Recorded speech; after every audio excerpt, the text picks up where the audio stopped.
അതായത് ഇന്ന് ഏറ്റവും ലോകത്തെമ്പാടും ജനങ്ങൾ സന്തോഷത്തോടെ ഇരിക്കുമ്പോഴേ ഈ കൊച്ചു കേരളത്തിൽ നാം രാവിലെ കേൾക്കുന്ന മരണ വാർത്തകളാണ്. അത് ക്രിസ്മസിന്റെ ദിവസമൊന്നുമല്ല, എല്ലാ ദിവസവും. ഇത് തടഞ്ഞേ പറ്റൂ. തടയാൻ സാധിക്കുന്നതാണ്. ഇത് തടയണമെന്നുണ്ടെങ്കിൽ ജനങ്ങൾ മുന്നോട്ട് വരണം. എങ്ങനെയാണെന്ന് വെച്ച് കഴിഞ്ഞാൽ നമുക്കറിയാമല്ലോ, ഒരു കൊലപാതകം ഉണ്ടായിക്കഴിഞ്ഞാൽ അതിന്റെ പ്രതിക്ക് മരണശിക്ഷ കൊടുക്കാൻ വേണ്ടി സുപ്രീം കോടതി വരെ പോകുന്ന ആൾക്കാരാണ് കേരളക്കാര്, അല്ലെ ഇന്ത്യക്കാര്. ഈ റോഡ് അപകടങ്ങളൊക്കെ തന്നെ മനഃപൂർവ്വം ഉണ്ടാകുന്ന നരഹത്യയുണ്ട്. 60% മനഃപൂർവ്വമുള്ളതാണ്. ആ പ്രതിക്കെതിരെ ശിക്ഷാ നടപടികൾ എടുക്കാനായിട്ട് ഈ മരിച്ച കുട്ടികളുടെ അല്ലെങ്കിൽ യുവാക്കളുടെ അല്ലെങ്കിൽ വൃദ്ധരുടെ ബന്ധുമിത്രാദികൾ തയ്യാറാകുന്നില്ല. കിട്ടുന്ന ഇൻഷുറൻസ് തുക മേടിച്ച് പോക്കറ്റിലിട്ട് സുഖവാസത്തോടെ ജീവിക്കുക എന്നല്ലാണ്ട് ഇതിന് ഒരു പ്രതിരോധ മാർഗത്തിന് അവർ തയ്യാറാകാത്തതാണ് കേരളത്തിൽ അനുദിനം റോഡ് അപകടങ്ങൾ വരികയും മരണങ്ങൾ ഉണ്ടാക്കുകയും നമ്മൾ ദുഃഖത്തിലാക്കുകയും ചെയ്യുന്നത്. ഇപ്പൊ യു കെയിലൊക്കെ തന്നെ വിക്ടിംസ് അസോസിയേഷൻ എന്ന് പറഞ്ഞിട്ടൊരു ശക്തമായ ഒരു അസോസിയേഷൻ ഉണ്ട്. അതായത് ഒരാൾ മരിച്ചു കഴിഞ്ഞാൽ അവരുടെ ബന്ധുമിത്രാദികളെല്ലാം കൂടി ഗതാഗത മന്ത്രിയെയും പോലീസ് കമ്മീഷണറെയും ട്രാൻസ്പോർട്ട് കമ്മീഷണറെയൊക്കെ ഘേരാവ് ചെയ്യുകയും ഗവൺമെന്റിനെ പാർലമെന്റിൽ ഇത് വലിയ വിഷയമാക്കി തീർക്കുകയും ചെയ്യും. കേരളത്തിൽ 4000 പേര് മരിക്കുന്നുണ്ട്. അതിന്റെ അർത്ഥം 4000 കുടുംബങ്ങളല്ല.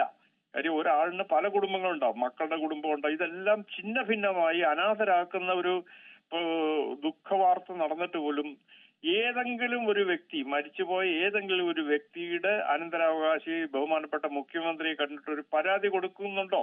ഇല്ല. ഞാൻ ബഹുമാനപ്പെട്ട മുഖ്യമന്ത്രിയെ എറണാകുളത്ത് വെച്ച് കണ്ട് ഞാനിത് ഞാൻ പറഞ്ഞു അപകടങ്ങൾ തടയാൻ പറ്റുന്നതാണ്. പക്ഷെ ഇന്നത്തെ നിലയിൽ ഒരിക്കലും തടയില്ല, അപകടങ്ങൾ കൂടും. അപ്പൊ മുഖ്യമന്ത്രി പറഞ്ഞ നിങ്ങൾ പറയുന്ന പോലെ വേറെ ഒരാൾ പരാതിയായിട്ട് എന്നെ വന്ന് കാണുന്നില്ലല്ലോ എന്നാണ്. അതുകൊണ്ട് തന്നെയാണ് ഞാൻ ജനങ്ങളോട് ആവശ്യപ്പെടുന്നത്, മരിച്ചുപോയ പരിക്കേറ്റവരുടെ ബന്ധുമിത്രാദികൾ ബഹുമാനപ്പെട്ട മുഖ്യമന്ത്രിയെ കണ്ട് പരാതി സമർപ്പിക്കണം. അല്ലെങ്കിൽ ഡിസ്ട്രിക്ട് പോലീസ് ചീഫിനെ കണ്ട് പരാതി ബോധിപ്പിക്കണം. മൗനമായിട്ടിരുന്നിട്ട് കഥയില്ല. ഇനി അപകടങ്ങൾ പെരുകയുള്ളൂ. കാരണം ഈ റോഡ് സുരക്ഷ എന്ന് പറയുന്നത് വളരെ ആത്മാർത്ഥതയോടെ കമ്മിറ്റഡ് ആയിട്ട് ചെയ്യേണ്ട ഒരു പ്രവൃത്തിയാണ്. സർക്കാർ ഉദ്യോഗം പോലെ അല്ല. അത് വേറെ, ഇത് വേറെ. ഇതിനൊരു കമ്മിറ്റ്മെന്റ് വേണം. റോഡ് സേഫ്റ്റി എന്ന് പറഞ്ഞാൽ എന്റെ പാഷനാണ്. ഞാൻ അതിനുവേണ്ടി ജീവിക്കുകയാണ്. ഞാനൊരു പ്രതിഫലമോ അവാർഡോ അല്ലെങ്കിൽ ഒന്നും നോക്കിയല്ല. എനിക്കൊരു മനുഷ്യജീവൻ രക്ഷിക്കുക എന്ന് പറയുന്നത് എന്റെ കടമയായിട്ട് ഞാൻ കാണുക. ഇന്നത്തെ നിലയിൽ പബ്ലിസിറ്റിക്ക് വേണ്ടി കുറെ ആൾക്കാർ അത് വെച്ചു ഇത് വെച്ചു അങ്ങനെ ചെയ്തു ഇങ്ങനെ ചെയ്തു എന്ന് പറയുന്നതിലൊന്നും അപകടം കുറയില്ല. പ്രത്യേകിച്ചും പത്തനംതിട്ട ജില്ലയില് ശബരിമല സീസണില് വളരെ ഇന്റൻസിഫൈഡ് ആയിട്ടുള്ള എൻഫോഴ്സ്മെന്റും ബോധവൽക്കരണവും വേണം. ഓരോ വാഹനവും അപകടത്തിൽപ്പെടാനുള്ള സാധ്യത അവിടെ വളരെ കൂടുതലാണ്. എന്ന് വെച്ചാൽ എല്ലാ 100 മീറ്ററിലും അപകട കെണികളുണ്ട് നമ്മുടെ സംസ്ഥാനത്ത്. ഡ്രൈവർമാര് മദ്യപിച്ചുകൊണ്ട് സീബ്ര ലൈനിൽ കൂടെ നമുക്ക് നടന്നു പോകാൻ പറ്റില്ല. പ്രത്യേകിച്ചും ലേഡീസിനും കുട്ടികൾക്കും സീബ്ര ലൈനിൽ കൂടെ നടന്നു നീങ്ങാനായിട്ട് പ്രായം ചെന്ന സ്ത്രീകൾക്ക് പറ്റില്ല. എന്റെ വീട്ടിൽ തന്നെ എന്റെ അമ്മച്ചിയും മറ്റും റോഡിലോട്ട് ഇറങ്ങാൻ ഞാൻ സമ്മതിക്കില്ല. കാരണം ഒരു വാഹനം പോലും നിർത്തി കൊടുക്കില്ല. അപ്പൊ എന്താ സംഭവിക്കുന്നത് വെച്ചാൽ ഇത് ആർക്കും വേണ്ടാത്ത ഒരു ഉത്തരവാദിത്വമായിട്ട് റോഡ് സേഫ്റ്റി മാറി.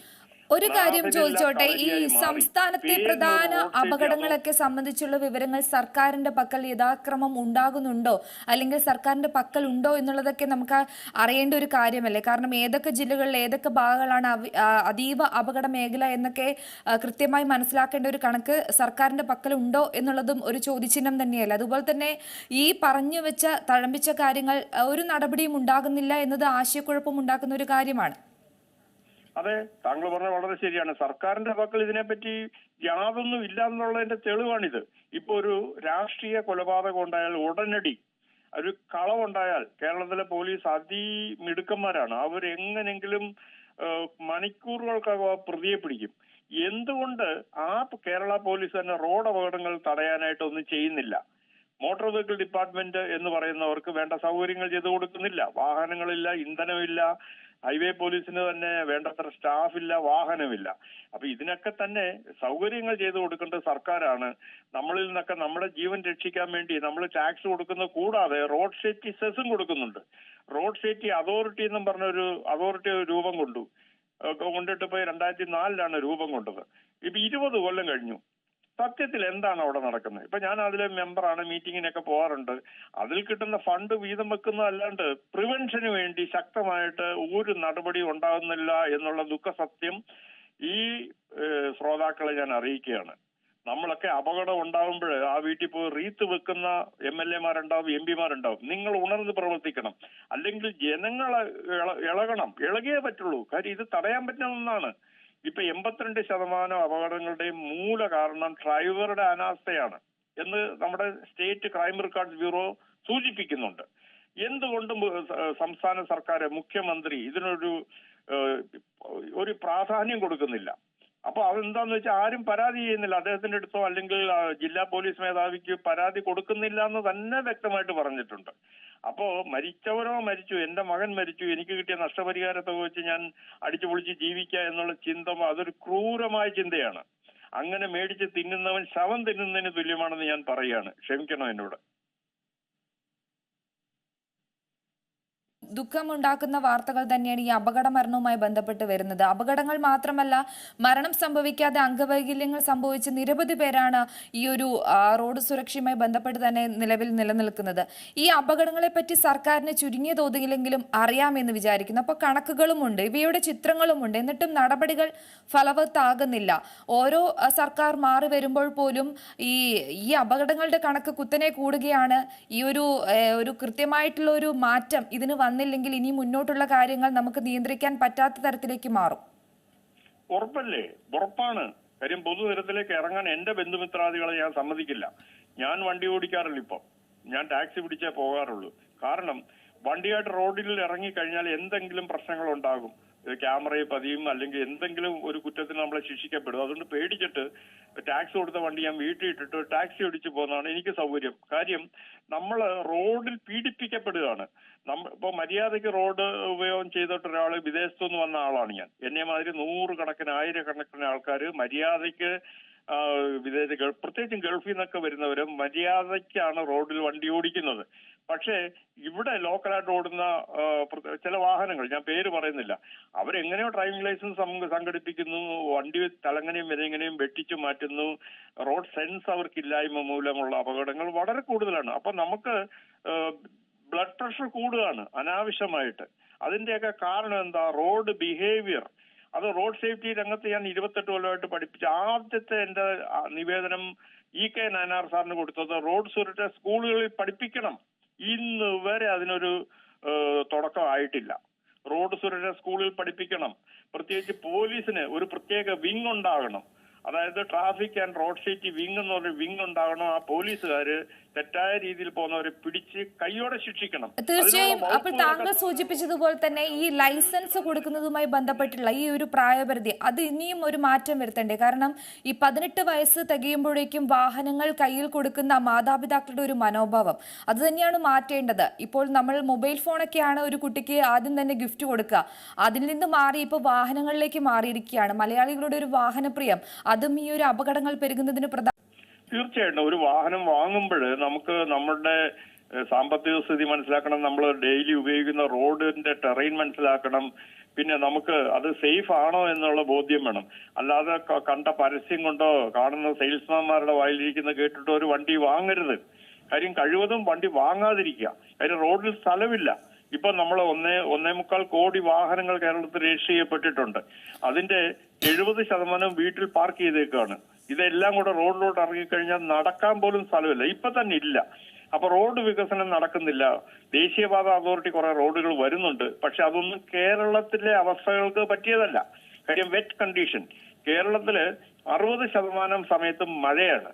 അപ്പോ ഇതിന്റെ IRC ഇന്ത്യൻ റോഡ് കോൺഗ്രസിന്റെ കോഡ് ഓഫ് പ്രാക്ടീസിനകത്ത് എല്ലാം ഡ്രൈ റോഡ്സിന് വേണ്ടിയുള്ള സ്പെസിഫിക്കേഷൻ ആണ്. അതാണ് ഇനിയിപ്പോ പുതിയ നമുക്ക് വരുന്ന വലിയ ചലഞ്ച്. കാസർഗോഡ് തൊട്ട് കളിയിക്കോളം വരെയുള്ള റോഡുകൾ ഒറ്റ അടിക്ക് BMRC ചെയ്യുമ്പോൾ കണ്ണാടി പോലെയുള്ള റോഡിൽ മഴക്കാലത്ത് ബ്രേക്ക് ചവിട്ടിയെ കിട്ടില്ല, തെന്നി മാറും. ഇനി അപകടങ്ങളുടെ ഒരു കൂമ്പാരമായി വരാൻ പോകുന്നത്. അപ്പൊ ദേശീയപാത അതോറിറ്റി ശ്രദ്ധിക്കേണ്ടത് അവർക്കൊരു റോഡ് സേഫ്റ്റി വിങ് ഉണ്ടാകണം. ദേശീയപാതയ്ക്ക് വേണ്ടി മാത്രം ഒരു ഹൈവേ പെട്രോളിംഗ് സമ്പ്രദായം ഉണ്ടാകണം. കേരളത്തിന്റെ സാമ്പത്തിക മെച്ചമല്ലാത്തതുകൊണ്ടാണ് നമ്മുടെ ഹൈവേ പോലീസ് ആകെ 58 വാഹനങ്ങളാണ് ഓടുന്നത്. അതെല്ലാം 6 പഴഞ്ചനായി 5 ലക്ഷം കിലോമീറ്റർ ഒക്കെ ഓടിയ വാഹനങ്ങളുണ്ട്. നമ്മൾ മറ്റ് സ്റ്റേറ്റിൽ നോക്കുക, വിദേശത്ത് നോക്കുക, പുതുപുത്തൻ വാഹനങ്ങൾ, യുവാക്കളായ എൻഫോഴ്സ്മെന്റ് ഓഫീസേഴ്സ്, അവര് നിശ്ചയദാർഢ്യത്തോടെ എന്റെ നാടാണ്, എന്റെ ബന്ധുമിത്രാദികളാണ് റോഡേ പോകുന്നത്, ആരും അപകടത്തിൽ പെടാൻ പാടില്ലെന്നുള്ള കമ്മിറ്റ്മെന്റോടുകൂടി നമ്മുടെ ഉദ്യോഗസ്ഥന്മാർ പ്രവർത്തിക്കണം. അല്ലാതെ ശമ്പളത്തിന് വേണ്ടിയും രാഷ്ട്രീയക്കാരെ സല്യൂട്ട് അടിച്ചിട്ട് നെഞ്ചത്ത് 2-3 ബാഡ്ജിങ് കയറ്റിക്കൊണ്ട് ഞാൻ വലിയ ആളാണെന്ന് പറയുന്നതെന്ന് ഒരർത്ഥവുമില്ല. ജനങ്ങളുടെ ജീവൻ രക്ഷിക്കാൻ ഒരു സംവിധാനം ഇന്നില്ല എന്ന് ദുഃഖത്തോടെ ഞാൻ പറയട്ടെ. ഒരു കാര്യം കൂടെ, ഈ ഒരു അപകടങ്ങൾ പെരുകുന്നതിന് നമ്മൾ പ്രധാന കാരണമായിട്ട് പറയുന്നത് റോഡിന്റെ അവസ്ഥ, അല്ലെങ്കിൽ മഴ, അല്ലെങ്കിൽ അങ്ങനെ ഓരോ കാലാവസ്ഥ, അങ്ങനത്തെ ഓരോ കാര്യങ്ങളൊക്കെയാണ്. ഈ റോഡുമായി ബന്ധപ്പെട്ട് തന്നെ ഓരോ നവീകരണങ്ങൾ നടത്തുമ്പോഴും പ്രധാനപ്പെട്ടും ഈ ലൈറ്റുകൾക്ക് വലിയ പ്രാധാന്യം തന്നെയാണുള്ളത്.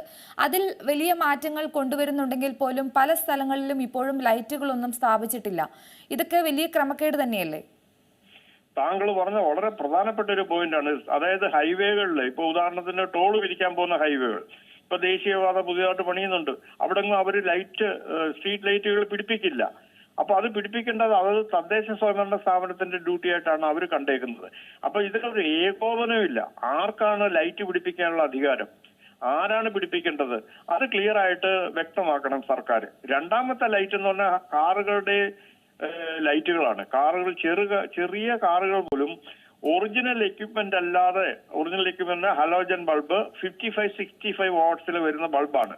അത് മാറ്റിക്കൊണ്ട് 6500 രൂപ കൊടുത്താൽ 120 വാട്ട്സിലെ LED ലൈറ്റ് കിട്ടും. അതായത് ഇലക്ട്രിക് വെൽഡിംഗ് ചെയ്യുന്ന പോലെയുള്ള പെട്ടെന്ന് അതിന്റെ പ്രകാശം, അത് ഡിമ്മിൽ വരുന്ന വണ്ടികൾ വലിയ കുഴപ്പമില്ല, അത് പെട്ടെന്ന് ബ്രൈറ്റിലേക്ക് ഇടുമ്പോഴേക്കും നമ്മളൊരു 2 മിനിറ്റത്തേക്ക് കണ്ണ് അടഞ്ഞു പോകും, നമുക്ക് അന്ധനായി പോകും. അതുമൂലം ഉണ്ടാകുന്ന അപകടങ്ങളാണ് രാത്രി കാലത്ത് കൂടുതലും.